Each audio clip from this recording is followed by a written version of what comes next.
Now we're going to do fall protection deeper dive.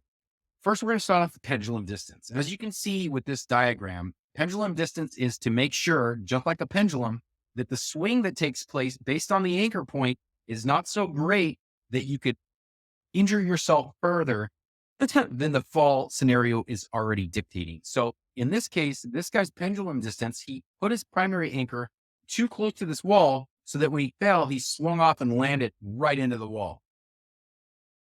This pendulum angle is supposed to be no greater than 45 degrees. Once you pass 45 degrees, 46 degrees, the opportunity for your deceleration distance and your free fall distance to exceed their limitation and for you to impact the ground is greatly increased. So your pendulum distance is the distance that's required for you to have a fall related event, come off the roof, be in fall arrest situation, have deceleration occur, have yourself be at the low end of that deceleration or pendulum and not be touching the ground. That's for pendulum. Deceleration device. Now, that is this cute little device right here on this person's back or this person's back here.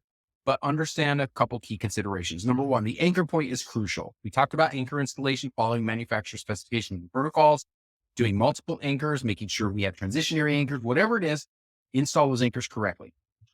Hardest up, hook up to that anchor correctly. Make sure all your equipment is in good use. Make sure your deceleration device is intact and does not have any marring, scarring, scratches, or other nicks that would indicate its inability to act appropriately. That deceleration device is approximately 6 feet worth of wrapped up material that slowly releases to slow down your acceleration to ground, which is 9.8 meters per second. It's the gravitational pull of Earth. And so you don't have a shear impact with that. It slows down your impact. So it's a little more like a bungee cord than a rope snap. And so that'll help you from having secondary injuries due to that fall as well. With the deceleration devices, that deceleration distance that I just mentioned, which is approximately 6 feet.